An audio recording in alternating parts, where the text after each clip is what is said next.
Paz do Senhor, Depade, como é que vocês estão?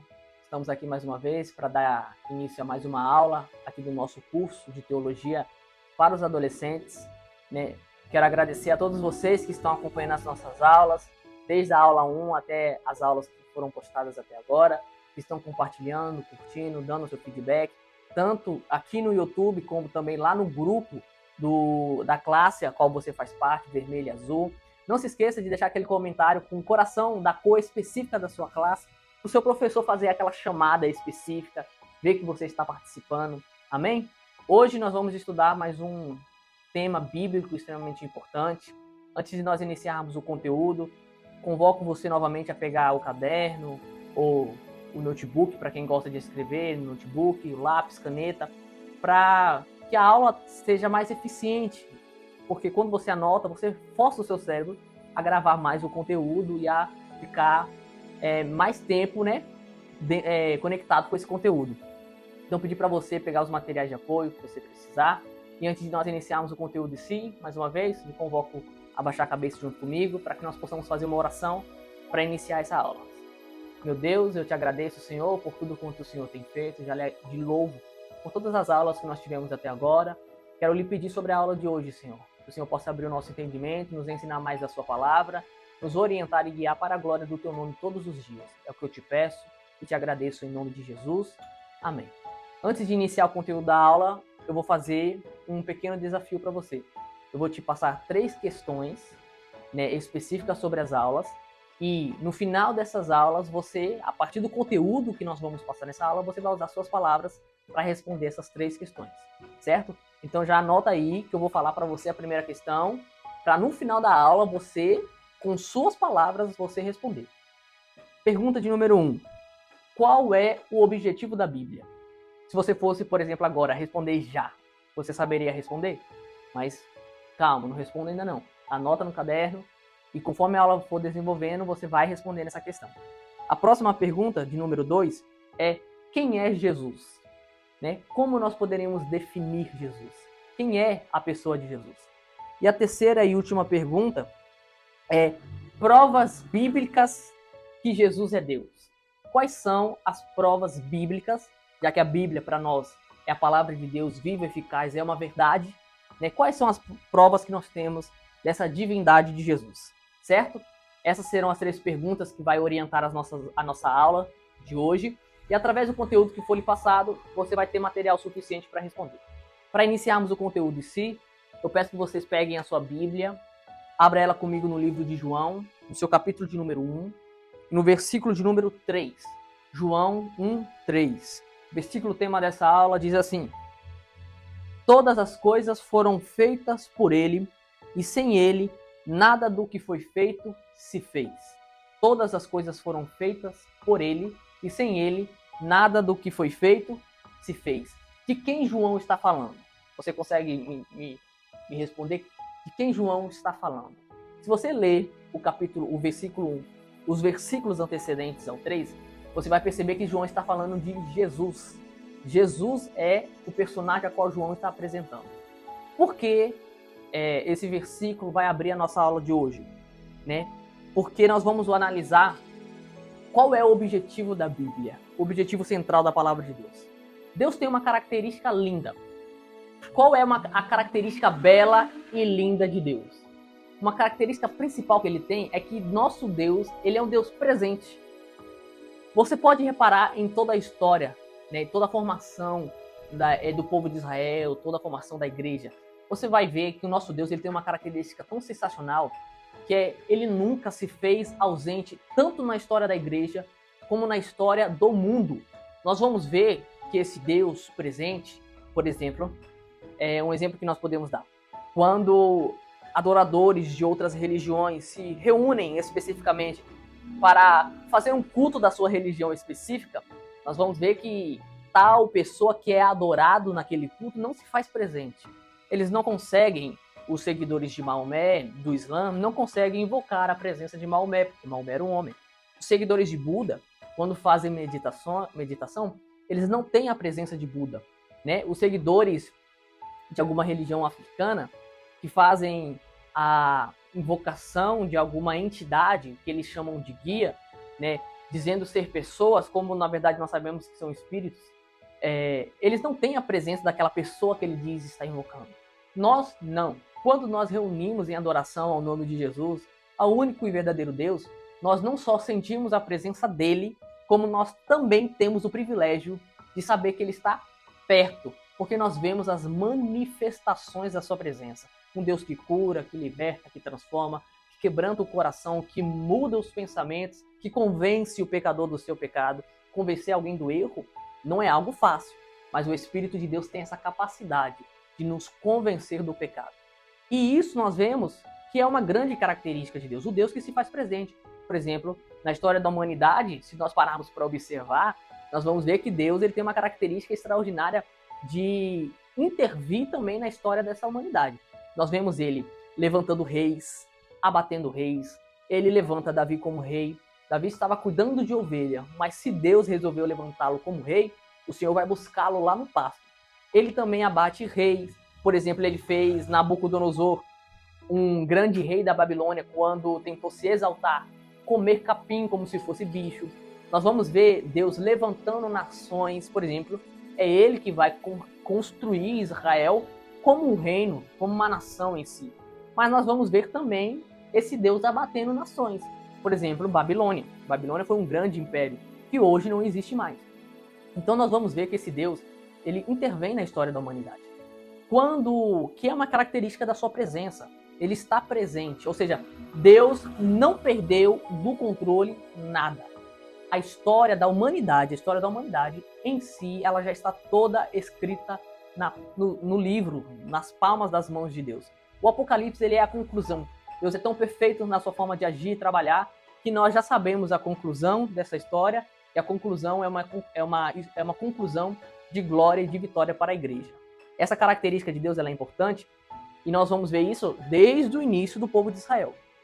E por que nós estamos falando isso? Porque quando Deus escolhe uma nação, um homem, que é Abraão, para guiar, para ser o pai da nação que viria o Messias, ele não vai abandonar esse povo ao léu.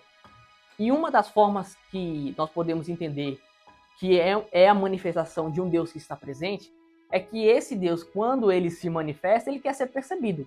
O que isso significa? Significa que Deus ele não só está perto, ele é um Deus que quer que as pessoas saibam que ele está perto. Ou seja, um Deus que quer ser conhecido.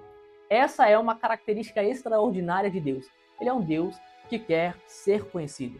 Então, ele mesmo vai usar meios e formas para se revelar à humanidade.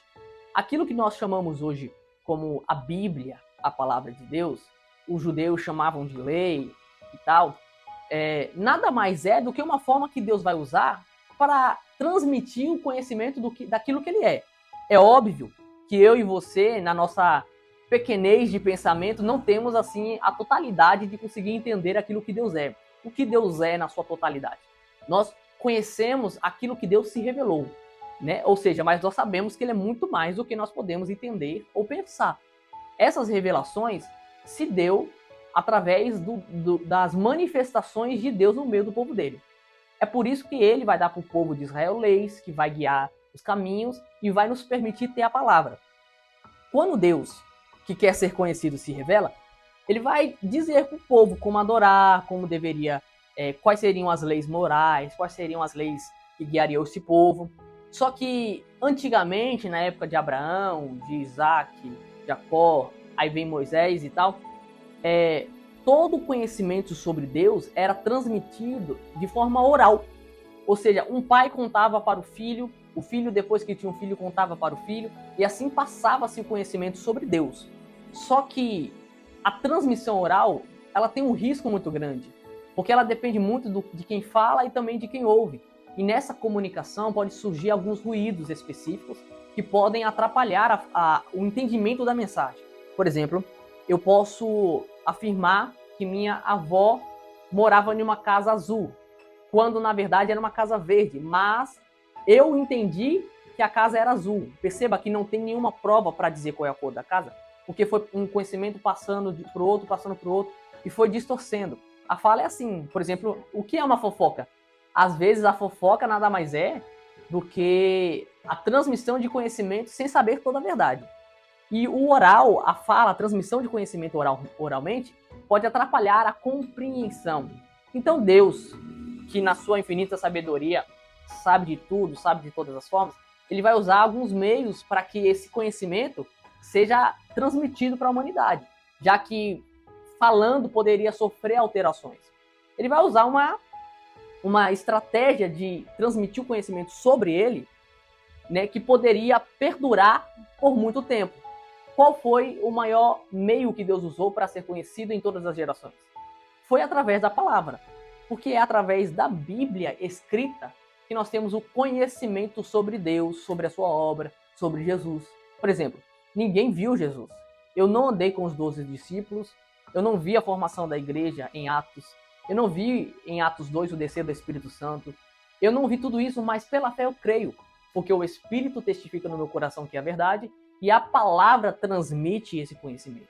Então, Deus vai usar uma grande tecnologia da época, a Bíblia escrita, a palavra inspirada escrita, para que todas as gerações consigam ter o conhecimento do Deus que quer ser conhecido e se revelou à humanidade. É por isso que a palavra de Deus tem uma característica atemporal, ou seja, ela é tão eficaz, verdadeira, quanto ela foi na época que foi escrita. Ela foi eficaz, verdadeira quando foi escrita, ela foi eficaz, verdadeira nos anos 80, nos anos 90, nos anos 2000 e de eternidade a eternidade até Jesus voltar e todas essas profecias se cumprirem. A Bíblia é a verdadeira palavra de Deus, o meio que o Deus que quer ser conhecido se revelou à humanidade. Então, qual é o objetivo da Bíblia? É revelar Deus através da pessoa de Jesus e a sua obra de salvação. Esse é o principal objetivo da palavra de Deus. E se nós fôssemos agora responder a primeira pergunta, você já tem conteúdo suficiente, né? Qual é o objetivo da Bíblia? Usando as suas palavras, dá uma pausa no vídeo, responde aí ou espera até o final, você pode criar a sua didática, mas responda a pergunta, qual você acha, né, que é o objetivo da Bíblia? A segunda pergunta é, quem é Jesus? A pessoa de Jesus, nós já conhecemos e sabemos exatamente porque nós o servimos, adoramos e estudamos sobre ele. Né? O que você está fazendo aqui, estudando na escola teológica, é se aperfeiçoando no conhecimento de Deus, que é o conhecimento que nos leva à salvação. Agora, quem é a pessoa de Jesus? Jesus é um anjo? Jesus é uma energia? Jesus é uma pessoa, um ser humano normal? A Bíblia nos dá todas as orientações necessárias de quem é Jesus. Primeiro, existe uma palavra que nós usamos que ajuda a definir um pouco do mistério de Deus. Por que eu falo mistério? Porque não é uma coisa que nós podemos entender na sua totalidade, compreender, assim dizer, é isso e ponto final. Essa palavra é a Trindade. Quando nós vamos estudar a Bíblia, nós vamos perceber que a palavra Trindade ela não está na Bíblia. Você não vai achar, se você ler de Gênesis, Apocalipse, você vai ver que a palavra Trindade ela não existe na Bíblia. Mas isso não significa, por exemplo, que não exista a Trindade em si. Ou seja, a ausência de uma palavra não significa que o contexto de explicação dela seja mentiroso. A palavra Trindade, ela tem um significado que nós usamos para definir a doutrina do Deus que se manifesta em três pessoas, mas é um Deus. Uma grande característica do cristianismo é que ele é monoteísta, ou seja, nós adoramos e servimos a apenas um Deus. Porém, o nosso Deus tem uma característica extraordinária. Ele é um Deus que se manifesta em um, mas que são três em um. Isso pode, para a racionalidade humana, pode ser algo complexo. Como é que três é um e um é três? Tentar explicar isso só com o raciocínio humano é algo meio complexo, né? Mas nós recebemos pela fé, porque Deus assim revelou. Ou seja, existe o Deus Pai, o Deus Filho, que é Jesus, e o Deus Espírito Santo. As três pessoas que são apenas um, que se manifestam em três, né? Deus tem três características importantes, que é a característica da Trindade de Deus. Primeiro, elas são coeternas. O que significa isso? Significa que elas existem desde sempre.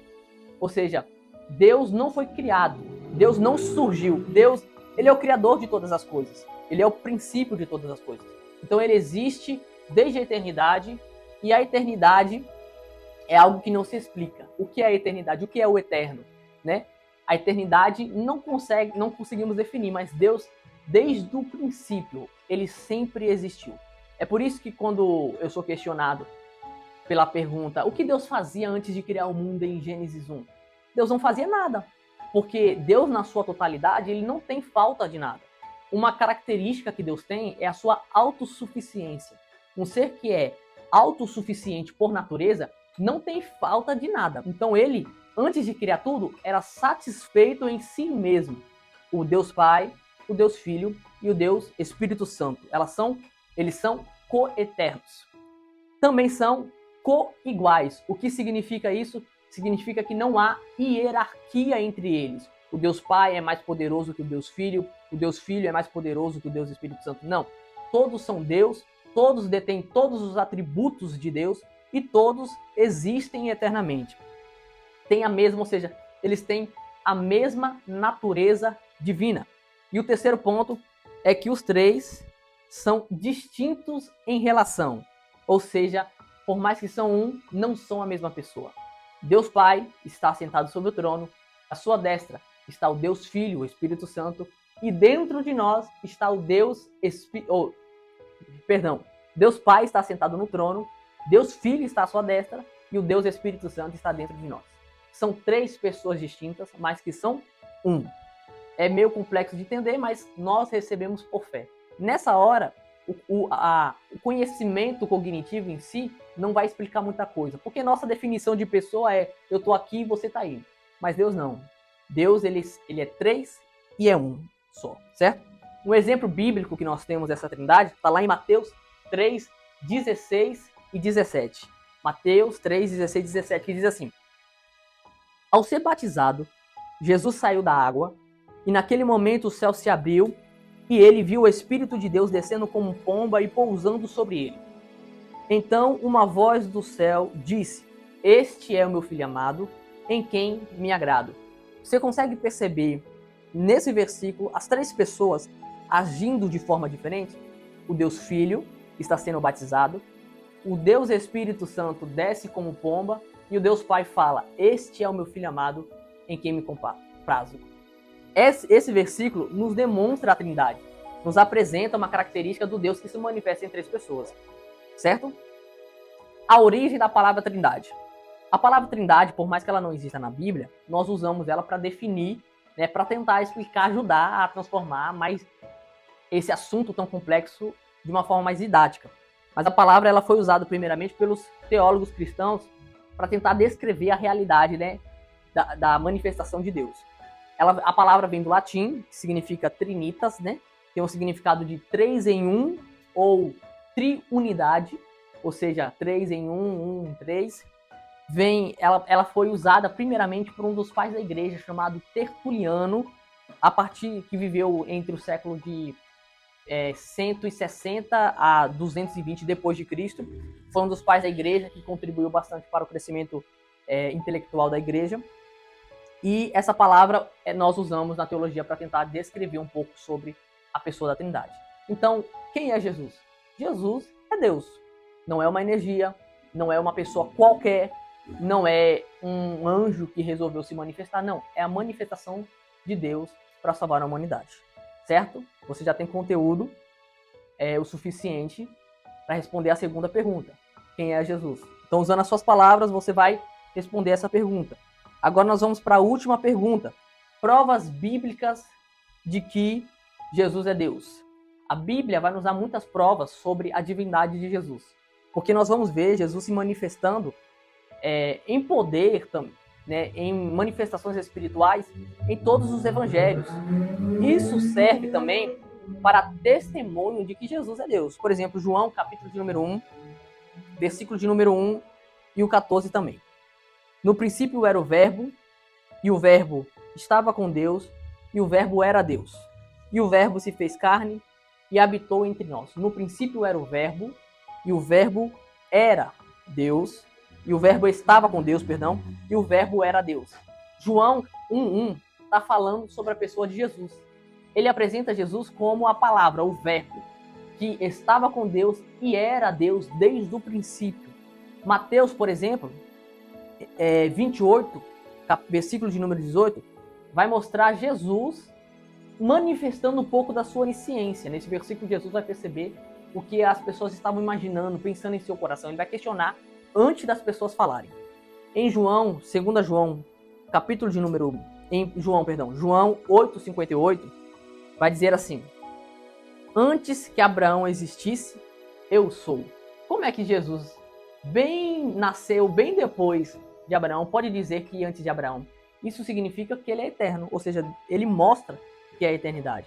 Jesus vai usar esse termo eu sou, né, que é o mesmo termo que Deus usa em Êxodo para se apresentar a Moisés. Eu sou o que sou, que é uma manifestação do nome de Deus, né? Que é aquele tetragrama que perdeu-se um pouco a pronúncia, que na tradução do português hoje nós conhecemos como Javé ou Jeová, por chamar ele de Deus meu.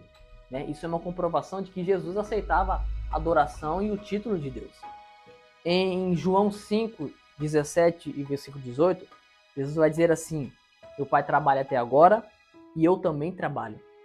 Por isso os judeus ainda mais procuravam matá-lo, porque dizia que Deus era o seu próprio pai, fazendo-se igual a Deus. Ou seja, os fariseus queriam matá-lo porque Jesus não negava em nenhum momento que era Deus. Jesus não se escondia na sua divindade.